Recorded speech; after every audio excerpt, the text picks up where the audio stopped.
tous et bienvenue sur la chaîne des étincelles. Je suis Mathilde et je suis ravie de vous retrouver pour une nouvelle vidéo. Bienvenue. Aujourd'hui c'est une vidéo lecture, une vidéo update lecture. Voilà, ça fait plusieurs fois que je dis que ce sera la prochaine vidéo. Et bien ça y est, c'est celle-ci. Ça fait 2 fois déjà que je vous promets que je vais en faire une. À chaque fois je repousse parce qu'il y avait un livre que j'avais pas totalement fini et là maintenant c'est bon. Donc ça y est, c'est un update lecture aujourd'hui. On va parler des 2 derniers romans que j'ai lus et j'ai aussi rajouté un roman que j'ai lu il y a plus longtemps. Maintenant ça doit faire au bien 2 ou 3 mois, mais je l'ai tellement aimé et j'en ai pas encore parlé sur la chaîne que je voulais en parler avec vous aujourd'hui et vous le conseiller. Vous retrouverez un article sur le blog concernant ce roman que j'ai lu il y a quelques temps qui s'appelle Réparer les vivants, donc n'hésitez pas à aller consulter le blog si vous voulez une chronique plus approfondie. On va commencer sans plus attendre avec ce 3e roman, donc celui que j'ai lu il y a quelques temps, qui s'appelle Réparer les vivants de Maëlys de Carangal. Alors Réparer les vivants, je l'ai choisi totalement par hasard. Sur les étagères de la FNAC, j'ai adoré son titre et sa couverture. Réparer les vivants, voilà, personnellement j'adore ce titre, je le trouve extrêmement poétique et parlant. Et la couverture, c'était un grand plongeon dans l'eau et voilà, j'avais envie, ça correspondait parfaitement à mon humeur, donc je me suis laissée porter. Et qu'est-ce que j'ai bien fait! Vraiment, c'est un des plus beaux romans que j'ai lu cette année, je l'adore, je ne peux que vous le conseiller. Réparer les vivants, en fait ça parle d'un jeune homme qui s'appelle Simon. On va le connaître très brièvement puisque au début du roman, Simon a un accident de voiture et se met en état de mort cérébrale.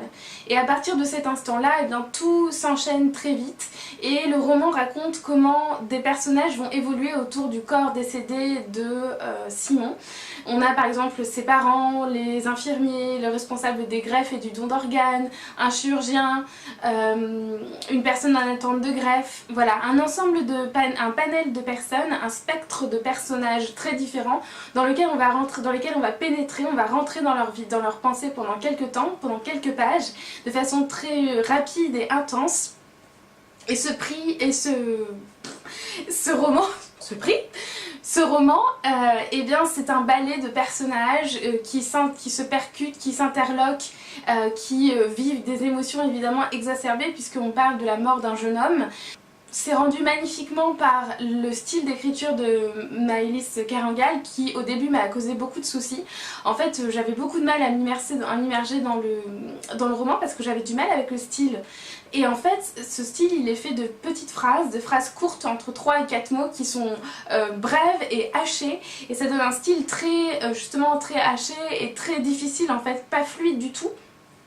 Et au début je me suis dit mais qu'est-ce que c'est que ça? Et en fait c'est parfait puisqu'on passe d'une pensée à une autre, d'une émotion à une autre et c'est exactement ce qui se passe dans la tête de quelqu'un qui vit un traumatisme ou qui vit un moment intense de sa vie, un moment particulier. C'est des pensées, des émotions qui s'interchoquent, qui se percutent et c'est ça, on est percuté par les pensées, on est percuté par les émotions et les sensations.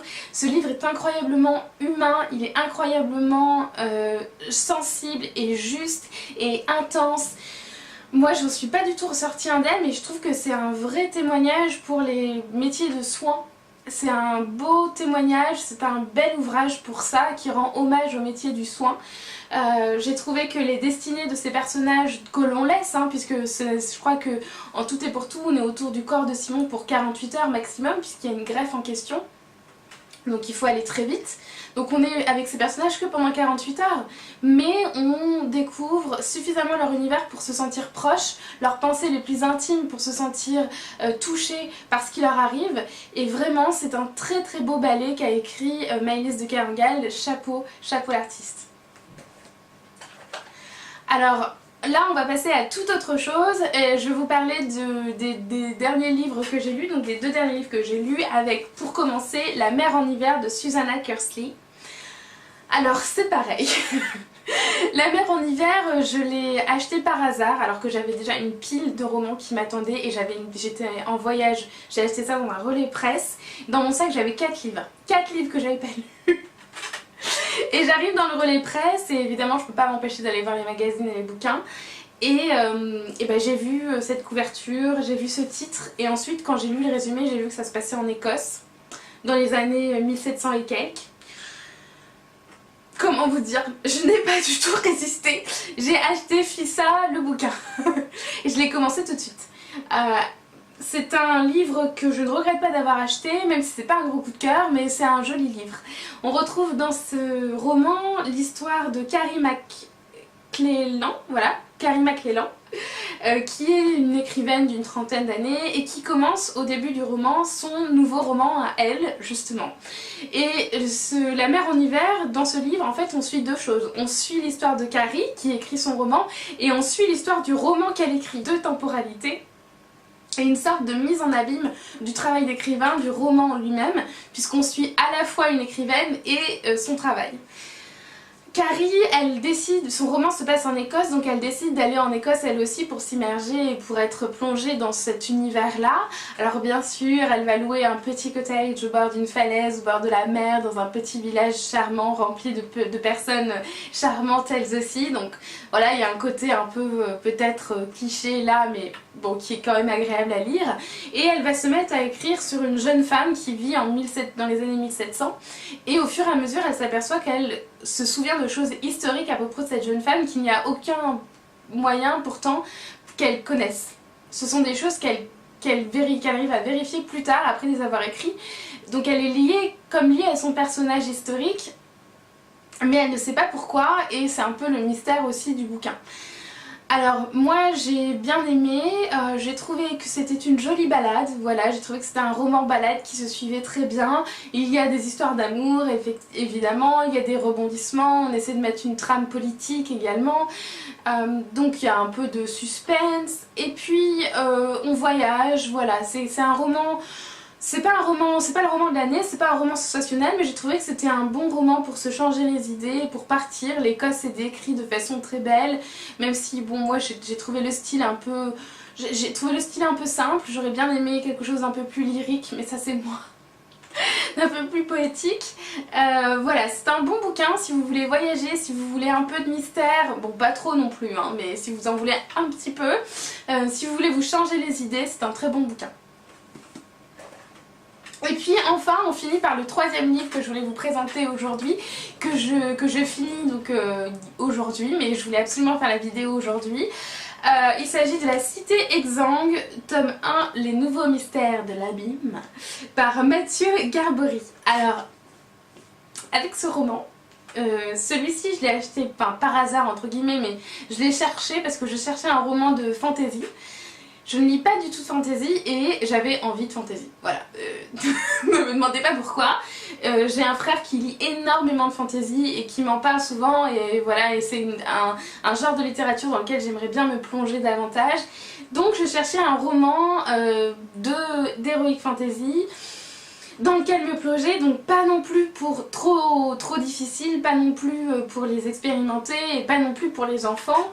Donc le libraire m'a conseillé, enfin j'avais repéré un peu celui-ci, le libraire m'a dit que l'auteur était un très bon auteur, c'est un auteur français en plus, donc c'était l'occasion de soutenir un auteur français d'Heroic Fantasy, donc c'est pas plus mal, et je l'ai acheté voilà en me demandant un peu ce que ça allait donner. Dans cette histoire, on retrouve un personnage qui s'appelle Maspalio et qui a quitté sa ville de naissance depuis une dizaine d'années. Au début du roman, ça fait 10 ans qu'il est exilé de sa propre volonté. Et il décide de retourner dans cette ville qui s'appelle Abîme sur les injonctions d'une ancienne amante qui lui envoie une lettre lui expliquant qu'elle est dans une situation très grave. Et donc il décide de retourner en Abîme et il s'aperçoit que cette ville qu'il aimait d'amour, qui était une ville bouillonnante, foisonnante d'énergie, avec des démons à tous les coins de rue, eh bien est devenue tout autre chose et qu'il y a une sorte de dictature qui s'est mise en place, et il va essayer de percer les secrets de cette nouvelle Abîme et de cette amie qu'il va chercher à retrouver et qui s'avère malheureusement être décédée. Donc il va essayer de faire la lumière sur ce meurtre pendant tout le bouquin. Alors ce n'est que le tome 1, donc voilà. C'est une suite d'une première trilogie, d'une première saga avec le même personnage, Maspalio, sauf qu'on le retrouve là 10 ans plus tard. Je n'ai pas lu les premiers romans, donc ça peut se lire sans. Alors c'est là où ça a sans doute péché en fait, parce que comme je n'avais pas lu le reste, je me suis retrouvée avec un personnage qui avait des souvenirs, évidemment, un personnage qui avait un passé que moi je ne maîtrisais pas. Et donc il y faisait référence, il y avait des occurrences, il y avait toute une densité du personnage qui était déterminée par ce passif, auquel je n'avais pas vraiment accès, même si Mathieu Garbery fait quand même l'effort de rappeler les grands traits, les grands moments de son passé de façon très naturelle, très nostalgique, ce qui donne une couleur assez sépia à ce roman. Donc ça c'est très réussi, mais quand même il m'a manqué en fait... Je sentais bien qu'il me manquait des éléments pour pleinement apprécier l'histoire, et puis on est plongé dans la géographie de cette ville qui est vraiment complexe, et je pense que c'est plus expliqué dans la première saga. Donc voilà, des fois je me suis un peu demandé ce qu'on me racontait, je me suis un peu demandé ce que je faisais là. C'est très très bien écrit, en revanche, vraiment. La plume est très élégante, elle décrit parfaitement les émotions, les pensées des personnages. Elle est parfois même poétique, donc c'est une très jolie plume, Mathieu Garbery. J'ai trouvé qu'on ne s'ennuyait pas une seule minute. Ça c'est la vraie force du bouquin. On passe de péripétie à péripétie, de rebondissement en rebondissement, on s'ennuie pas un instant, il se passe toujours quelque chose. Donc on lit le livre super rapidement parce qu'on est toujours entraîné dans la prochaine péripétie et on découvre un univers avec de la magie, des incantations, des démons, enfin différents types, des nains, des fées, des farfadets, des ogres. Donc c'est un univers très très riche, un peu jargonneux mais très très riche, et donc vraiment moi j'ai trouvé que le rythme de ce roman était waouh, chapeau quoi. Et puis Maspalio il est assez touchant, donc ce personnage principal, parce qu'il est pétri d'une nostalgie. Il retrouve pas la ville qu'il a quittée, et il retrouve pas l'amante qu'il a aimée et qu'il a quittée aussi malheureusement, et qu'il l'a quittée à son tour, puisqu'elle est décédée au tout début du roman. Donc c'est un joli personnage, c'est un personnage assez rêveur, assez utopiste, assez idéaliste, et qui regrette beaucoup de choses et qui voudrait faire mieux, rattraper les choses. Il y a une vraie nostalgie, pas une mélancolie mais une nostalgie dans ce roman qui donne une grande douceur, je sais pas comment décrire ça, mais vraiment une couleur particulière à l'écrit qui lui donne une identité aussi à ce livre, qui est tout à fait appréciable et qui est reconnaissable et qui est très méritante. Donc une bonne surprise, une lecture que je vous conseille si vous cherchez de l'heroic fantasy française notamment, attention, soutenons les écrivains français, et qui vous emmène loin de votre quotidien, qui fait que vous ne vous ennuyez pas une seule seconde. Ça c'est un très bon bouquin pour ça, la couverture est magnifique franchement. Donc voilà, donc La Cité exsangue, les nouveaux mystères de l'abîme tome 1, je vous le conseille. Je vous conseille surtout de commencer par le début de la saga en fait. Ce sera un peu mon seul bémol, mais bon, c'est toujours comme ça, quand vous commencez une suite, vous savez que si vous n'avez pas lu le début, eh bien vous allez vous retrouver un peu perdu à certains moments. Donc il le précise bien dans la 4e de couverture que c'est une suite, donc vous savez à quoi vous vous engagez.